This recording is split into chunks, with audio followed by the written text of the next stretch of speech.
Hello students, now let's solve few NCERT questions from the new edition of NCERT and as you know कि quadratic equation की जो general form है एक बार पहले थोड़ा सा रिकैप कर लेते हैं। जनरल फॉर्म क्या है? ax square plus bx plus c is equals to 0 and in this case a cannot be equals to 0 क्योंकि अगर a खुद 0 हो गया तो उसमें एक्स स्क्वायर वाली टर्म जो है वो एलिमिनेट हो जाएगी, मतलब ख़त्म हो जाएगी, वहाँ से ये टर्म उड़ जाएगी, तो बाकी तो लीनियर इक्वेशन बचेगा, तो वो तो क्वाड्रेटिक नहीं है। तो अगर किसी इक्वेशन को क्वाड्रेटिक इक्वेशन होना है तो उसमें एक्स स्क्वायर वाली टर्म का प्रेजेंट होना ज़रूरी है। एक्स स्क्वायर से ज़्यादा डिग्री नहीं हो सकती। कम वाली टर्म्स साथ में प्रेजेंट हों तो चलेगा, ना भी हों तो भी चलेगा। मतलब कि यहाँ पे अगर b ज़ीरो हो जाए, c ज़ीरो हो जाए तो भी कोई प्रॉब्लम नहीं है, ए एक्स स्क्वायर रहना चाहिए। कहने का मतलब कि एक्स स्क्वायर वाली टर्म प्रेजेंट है तो वो क्वाड्रेटिक है। एक्स स्क्वायर वाली टर्म अगर प्रेजेंट नहीं है, एक्स स्क्वायर वाली टर्म अगर कट हो गई, ठीक है, एक्स स्क्वायर वाली टर्म दोनों तरफ से अगर कट गई तो फिर वो क्वाड्रेटिक नहीं बचेगी, वो लीनियर इक्वेशन बन जाएगी। लीनियर या फिर कांस्टेंट, डिपेंड करेगा कि उसमें अगर एक्स भी नहीं है तो वो कांस्टेंट बन गया, और अगर उसमें एक्स है तो वो लीनियर बन गया। ठीक है, अब हमें यहाँ पे कुछ इक्वेशंस गिवन है, हमें चेक करना है कि ये क्वाड्रेटिक इक्वेशंस हैं या नहीं है। तो हम इनका सोल्यूशन करते हैं, इनको सिंप्लीफाई करेंगे एक्सपैंड वगैरह करके, और एक्सपैंड करने के बाद, एक्सपेंशन के बाद अगर उसमें एक्स स्क्वायर वाली टर्म बची रहेगी, अगर एक्स स्क्वायर वाली टर्म बच गई तो वो क्वाड्रेटिक है, अदरवाइज़ वो क्वाड्रेटिक नहीं है।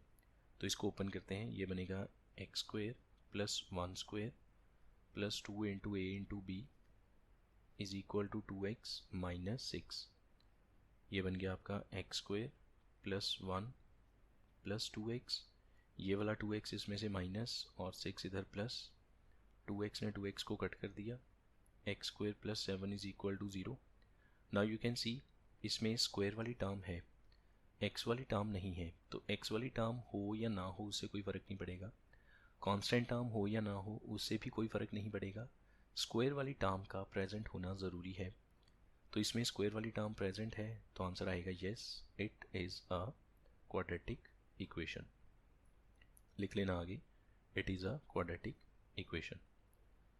नाउ नेक्स्ट इसे चेक करते हैं, x square minus 2x is equal to, minus 2 के साथ ब्रैकेट्स ओपन करेंगे, minus 6x plus 2x, so this will become x square minus 2x plus 6 minus 2x is equal to 0।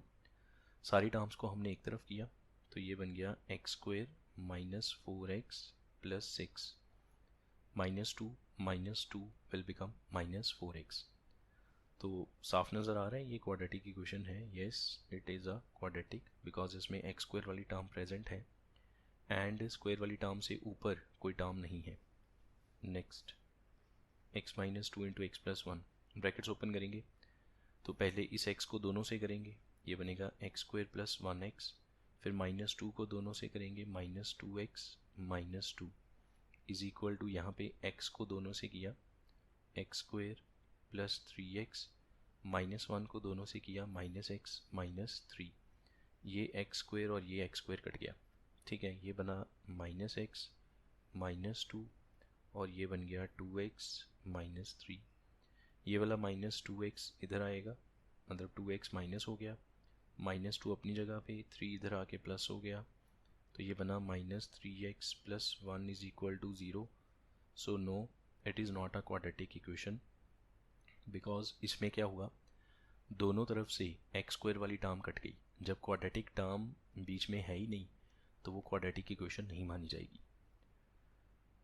Next fourth part, अब सारे parts ऐसे ही simply हम solve कर सकते हैं, बस हमें ये चेक करना होगा कि एक्स स्क्वायर वाली जो टर्म है, एक्स स्क्वायर वाली टर्म बीच में प्रेजेंट होनी चाहिए। अगर एक्स स्क्वायर वाली टर्म बीच में प्रेजेंट नहीं है तो वो क्वाड्रेटिक इक्वेशन नहीं है। Now next this will become x into 2x square, फिर x को 1 से किया तो x, अब माइनस 3 से इन दोनों को करेंगे, ये बनेगा minus 6x minus 3 is equal to x square plus 5x। ठीक है, ये बन गया 2x स्क्वायर, इन दोनों को सॉल्व किया तो माइनस 5x माइनस 3, ये टर्म्स लेफ़्ट साइड पे आ जाएंगी और इनके साइन चेंज हो जाएंगे, राइट साइड में बचा 0, 2x² में से x² निकल गया, x² -5x -5x -10x और -3 is equal to 0। So answer क्या आएगा? Yes, it is a quadratic equation.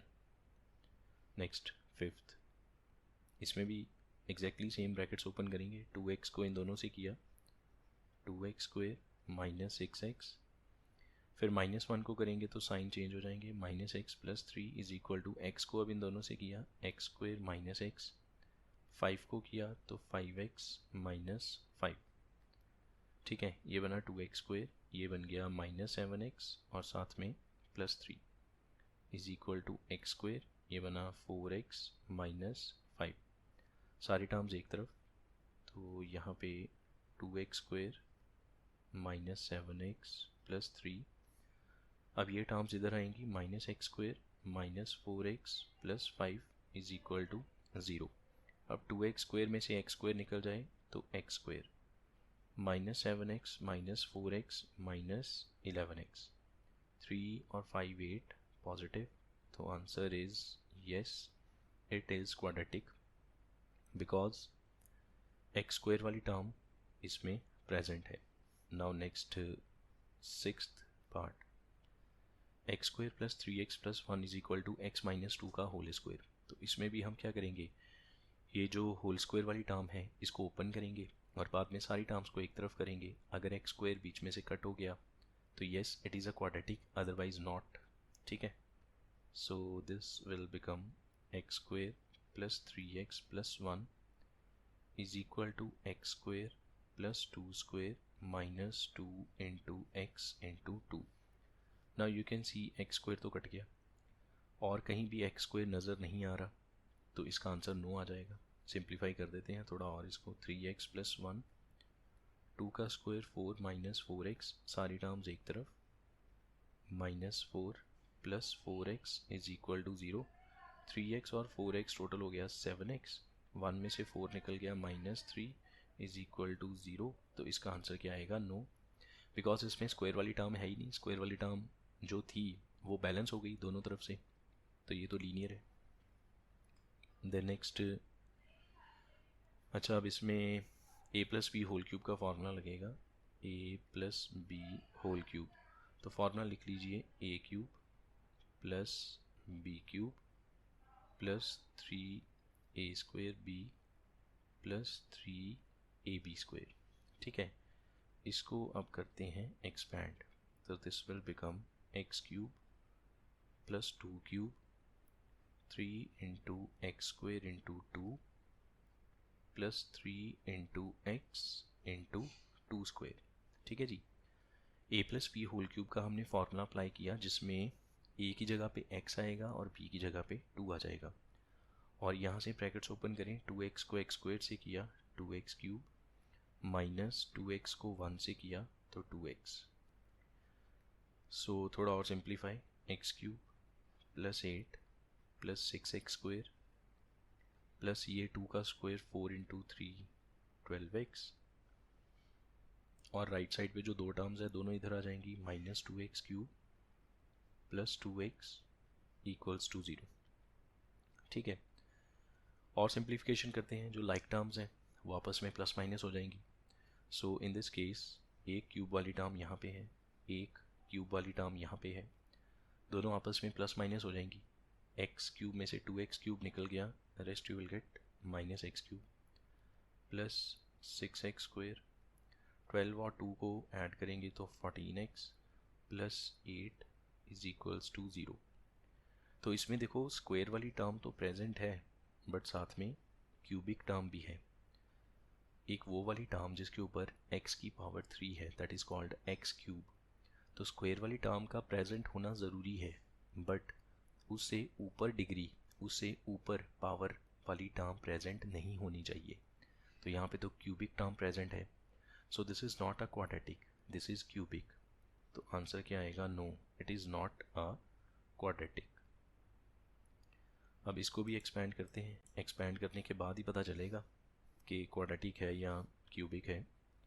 सो इसमें हम जो फार्मूला यूज़ करेंगे that will be a - b whole cube, that is a³ minus b cube minus 3a² b plus 3ab²। ठीक है। अच्छा, अब a की जगह पे क्या आएगा, a की जगह पे x आएगा और b की जगह पे 2 आ जाएगा। तो ये वैल्यूज़ को हम इसमें पुट करते हैं और इसको आगे थोड़ा और सिंप्लीफाई करते हैं।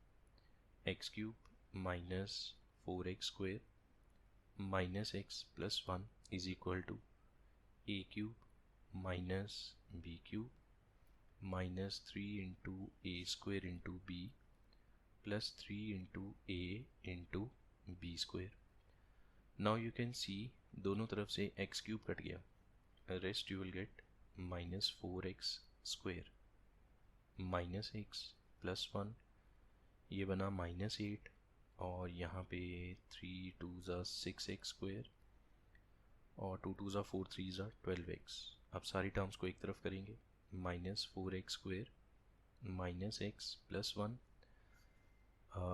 राइट साइड वाली सारी टर्म्स इधर आएंगी, plus 8 plus 6x² minus 12x is equal to 0। अब लाइक टर्म्स को क्लब करते हैं, 6x² positive 4x² negative, you will get 2x²। ठीक है, यहाँ तक समझ आ गया ना सभी को कि हमने क्या किया, दोनों तरफ, एक तरफ तो ऑलरेडी एक्सपेंडेड फॉर्म थी, एक तरफ होल क्यूब था, उसको एक्सपैंड किया। एक्सपैंड करने के बाद जो टर्म्स दोनों साइड से कट हो सकती हैं, जो बैलेंस हो सकती हैं, उनको कट किया, बची हुई टर्म्स को लेफ़्ट साइड पे ले आए।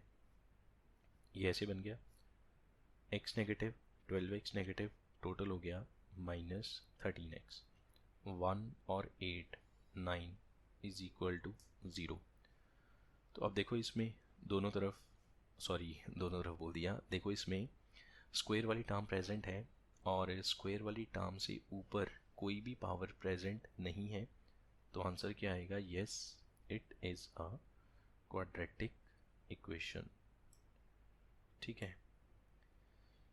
The next, represent the following situations in the form of quadratic equations.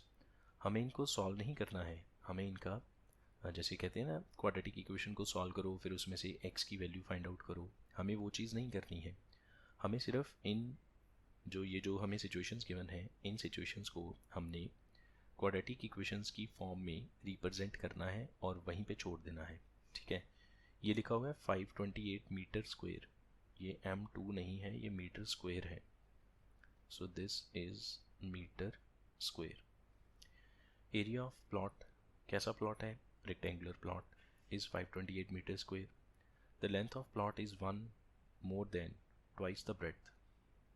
We need to find length and breadth. So length जो है वो 1 मीटर ज़्यादा है breadth के डबल से, तो हम breadth को let कर लेते हैं।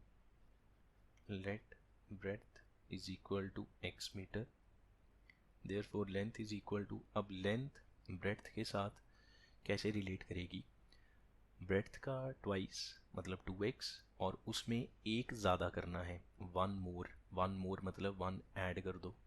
ऐड किस में करना है, ट्वाइस द ब्रेड्थ, तो ब्रेड्थ ऑलरेडी हमने लेट करी x, इसका डबल आएगा 2x, इसमें 1 ऐड किया, so this will become 2x plus 1, this is called length. Now area is equals to L into B। So area तो हमें ऑलरेडी गिवन है विच इज़ इक्वल्स टू 528, तो हम यहाँ पे लेंथ की वैल्यू पुट करेंगे 2x plus 1 into x is equals to 528, brackets open करेंगे 2x² प्लस x और 528 इधर आके माइनस हो गया, बस ये हो गया, सॉल्व हो गया। हमें लेंथ और ब्रेड्थ की वैल्यू फाइंड आउट नहीं करनी है, मतलब हमें x फाइंड आउट नहीं करना है, हमें जस्ट ये जो सिचुएशन थी इसको क्वाड्रेटिक की फॉर्म में रिप्रेजेंट करना था, जो हमने ऑलरेडी कर दिया। So which is required quadratic equation. ठीक है, देखो यहाँ पे लिखा हुआ है we need to find the integers, कि हमें इंटीजर्स को फाइंड करने की ज़रूरत है। तो उस नीड को पूरा करने के लिए कौन सी क्वाड्रेटिक इक्वेशन बननी चाहिए वो बनाओ। फाइंड द इंटीजर्स नहीं लिखा, we need to find the integers, तो सिर्फ क्वाड्रेटिक इक्वेशन ऑब्टेन करेंगे। Product of two consecutive positive integers, अच्छा पॉजिटिव इंटीजर मतलब जो जिसमें माइनस नहीं आएगा, जैसे 1 2 3, ज़ीरो को काउंट नहीं करेंगे। ज़ीरो ना तो पॉजिटिव साइड पे काउंट होगा, ना ही नेगेटिव साइड पे काउंट होगा, ठीक है। ज़ीरो का कोई साइन नहीं होता, ना पॉजिटिव ना नेगेटिव। ज़ीरो के आगे इंटीजर आता है 1 जो पॉजिटिव है, तो 1 2 3 4 5 ऐसे ये सारे इंटीजर्स कौन से हैं, ये पॉजिटिव इंटीजर्स हैं और इनको हम नेचुरल नंबर्स भी बोलते हैं। अब यहाँ पे लिखा हुआ है दो कंसेक्टिव पॉजिटिव इंटीजर्स का प्रोडक्ट। तो एक इंटीजर अगर x है तो दूसरा क्या आएगा, x+1, ठीक है। दो कंसेक्टिव पॉजिटिव इंटीजर के बीच में कितना फ़र्क होता है, सिर्फ एक का ही फ़र्क होता है। जैसे 2 के बाद 3 आएगा, 3 के बाद 4 आएगा, 10 के बाद 11 आएगा, 17 के बाद 18 आएगा। तो अगर एक इंटीजर x है तो x के बाद क्या आएगा, x+1। Let two consecutive positive integers are x and x+1 according to condition। Condition क्या है कि इनका प्रोडक्ट इज़ 306। इन दोनों को प्रोडक्ट करेंगे, x into x+1 is equal to 306, brackets open करें, this will become x² plus x, ठीक है, ये ब्रैकेट ओपन, और 306 इसमें से माइनस हो गया और ये आंसर आ गया। So which is required quadratic equation। then next third part, Rohan's mother is 26 years older than him। Rohan के मदर की एज रोहन की एज से 26 ईयर ज़्यादा है। Product of their edges in 3 years from now will be, मतलब future tense की बात की गई है कि 3 साल के बाद, हाँ ठीक है, 3 years फ्रॉम नाउ, 3 साल के बाद दोनों की जो भी एज होगी, ठीक है, रोहन की एज क्या होगी 3 साल के बाद, उसके मदर की एज क्या होगी, उनका प्रोडक्ट गिवन है 360 के इक्वल। तो बताओ क्वाड्रेटिक इक्वेशन क्या बनेगी। तो हम रोहन की एज लेट कर लेते हैं, let Rohan's present age is equals to x years। Rohan की खुद की जो प्रेजेंट एज है, let us say that is x years। Therefore Rohan's mother's present age, तो उसके मदर की प्रेजेंट एज क्या होगी। रोहन की जो मदर है वो रोहन से 26 ईयर्स बड़ी है, तो जो रोहन की एज है उसमें 26 ऐड कर दें, that will be Rohan's mother's present age, ये उसके मदर की प्रेजेंट एज। अब हमें कौन सी एज चाहिए, हमें उनकी 3 years फ्रॉम नाउ वाली, मतलब 3 साल बाद इनकी एज क्या होगी। रोहन प्रेजेंटली x years का है, तो 3 years के बाद क्या होगा, वो 3 साल और बड़ा हो गया, x+3। रोहन के मदर की प्रेजेंट एज x+26 है, तो 3 साल के बाद क्या होगी, इसमें 3 और ऐड कर दो, x+26 में 3 और ऐड किया तो x+29, ठीक है। समझ आई बात, क्या कहा हमने कि x+3 क्या है, x is the Rohan's present age, उसमें 3 ऐड किया, वो 3 साल बाद वाली एज आई, तो मतलब कि रोहन की 3 साल बाद वाली एज कितनी है, x+3। राइट नाउ रोहन के मदर की एज है x+26, 3 साल बाद क्या होगी, उसमें 3 और ऐड कर दो, x+29, और इनकी एज का जो प्रोडक्ट है, ये कौन सा प्रोडक्ट हुआ, ये 3 साल बाद वाला प्रोडक्ट हुआ, and this is equal to 360। अब ब्रैकेट्स ओपन करते हैं, x को इन दोनों से किया, this will become x² plus 29x, 3 को किया तो 3x प्लस ये बना 87, और 360 इसमें से माइनस हो गया, ठीक है। तो ये बनेगा x² प्लस 32x, और 360 में से 87 माइनस हो जाएगा, ये 0, ये 10 बन गया, यहाँ पे 3, ये 5 बन गया, और ये 15, यहाँ पे 2 as it is, 273 minus 273 is equal to 0, and which is a required quadratic equation. Now one last question from this exercise and one last question for today. अगली क्लास में हम सेकेंड एक्सरसाइज सॉल्व करेंगे। तो इसमें देखें क्या लिखा हुआ है, बस ये लास्ट ही है, I think so, yes it is the last question from this exercise. A train travels 480 kilometers at a uniform speed। ठीक है, ये स्टेटमेंट तो इनकम्प्लीट है, लेट मी चेक। हाँ अब ठीक है ये। Then it would have taken 3 hours more to cover the same distance. We need to find speed of train. देखिए क्या कंडीशन क्या है इस केस में कि एक ट्रेन ने 480 किलोमीटर का डिस्टेंस ट्रेवल करना है, ठीक है, यूनिफॉर्म स्पीड के साथ। एक नॉर्मल सी यूजुअल स्पीड जिसको बोलते हैं, आराम आराम से वो चलेगी तो कुछ टाइम लेगी वो डिस्टेंस कवर करने में। लेकिन अगर हम स्पीड को डिक्रीज़ कर दें, अगर जो ट्रेन है वो थोड़ा सा स्लो चले तो टाइम ज़्यादा लगेगा वहाँ तक पहुँचने में, ठीक है ना। सिंपल सी बात है कि एक पॉइंट ए से पॉइंट बी तक जाना है 480 किलोमीटर का डिस्टेंस ट्रेवल करके। एक एवरेज स्पीड, एक यूनिफॉर्म स्पीड के साथ चलेंगे तो एक नॉर्मल सा टाइम लगेगा। लेकिन अगर हम स्पीड को थोड़ा स्लो कर दें तो ऑब्वियस है डिस्टेंस तो कम नहीं हुआ ना, धीरे चलेंगे तो टाइम थोड़ा ज़्यादा लगेगा। अच्छा अगर हम फास्ट चलेंगे, स्पीड को अगर तेज़ किया जाएगा तो टाइम कम लगेगा, जल्दी पहुंच जाएंगे, ठीक है। मान लो कि आपने एक पॉइंट से दूसरे पॉइंट पे जाना है और आपको वहाँ पे पहुँचने में 1 hour लगता है, लेट इट से, ठीक है। आपने किसी रिलेटिव के घर जाना है, यहाँ से अपने शहर से दूसरे शहर में रिलेटिव के घर जाना है और एग्जैक्टली 1 hour लगता है आपको। आप यूजुअल स्पीड के साथ चलते हैं, नॉर्मल स्पीड से जाते हैं। अगर आप स्लो जाओगे, रास्ते में रुक के जाओगे या वैसे ही स्लो चलना शुरू कर दिया तो टाइम ज़्यादा लगेगा, 1 hour से ज़्यादा टाइम लगेगा। और अगर आप बहुत तेज़ ड्राइव करके वहाँ पहुँच जाओगे तो 1 hour से पहले पहुँच जाओगे, कम टाइम में पहुँच जाओगे।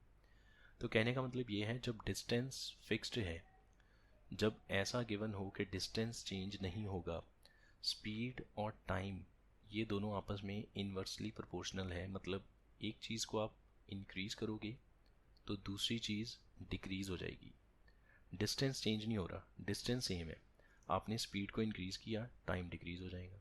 आपने स्पीड को डिक्रीज़ किया तो टाइम इंक्रीज़ हो जाएगा, टाइम ज़्यादा लगेगा वहाँ पहुँचने में, ठीक है। तो यही चीज़ इसमें है। और हम इसको सॉल्व कैसे करेंगे, हम इसमें 2 वेरिएबल्स लेट करेंगे। Let speed is equal to x, let time is equals to y hours, x kilometre per hour, ठीक है। ये यूजुअल स्पीड है, नॉर्मल स्पीड, यूनिफॉर्म स्पीड जिसको बोलते हैं, ठीक है। यहाँ पे आप वर्ड लिख सकते हैं let uniform speed.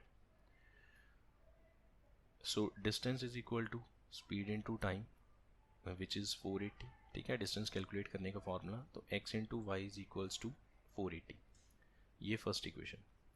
According to condition, अब स्पीड हो गई decrease. According to condition speed कितनी है, x माइनस 8। जो उसकी यूनिफॉर्म स्पीड है उससे 8 किलोमीटर कम हो गई, किलोमीटर पर आवर। और टाइम, अब जो नॉर्मल टाइम लगता था उसको, अब क्योंकि ट्रेन स्लो चलेगी तो जो नॉर्मल सा टाइम था वो इंक्रीज़ हो जाएगा, अब उसको ज़्यादा टाइम चाहिए होगा। अब कितना टाइम चाहिए सेम डिस्टेंस कवर करने के लिए, 3 hours more to cover the same distance. So time will be y plus 3 hours। Now distance is again speed into time and which is equals to 480।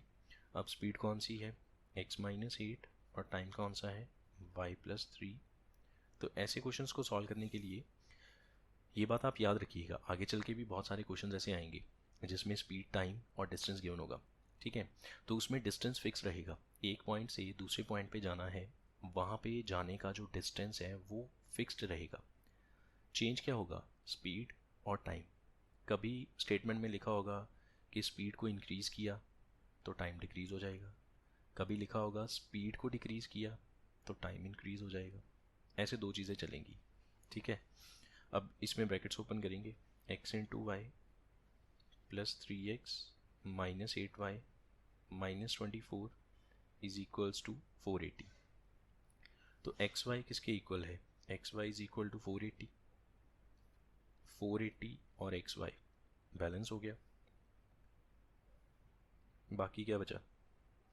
3x minus 8 into, अब यहाँ पे y की value put करेंगे। y की value यहाँ से क्या आएगी? y is equals to 480 by x, तो ये पुट कर दीजिए यहाँ पे 480 बाई एक्स।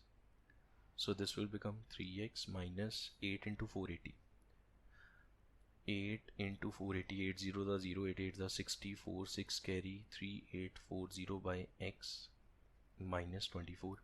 इसके ओवर में 1 लगाया, इसके ओवर में 1 लगाया, एलसीएम हो गया x, you will gate 3x square minus 3840 minus 24x, x को इधर क्रॉस कर दिया, x into 0 that will become 0, 3x square, पहले x वाली टर्म लिख लेते हैं, माइनस 24x फिर माइनस 3840 इज इक्वल टू 0। बस ये हो गई equation which is the required equation. आप ऐसा कर सकते हैं कि इसमें से 3 कॉमन कर सकते हैं, you will get x square minus 8x minus 1280 is equal to 0, और ये जो 3 है ये डिवाइड हो जाएगा, so you will get x square minus 8x minus 1280 is equal to 0 which is required quadratic equation, and that's it.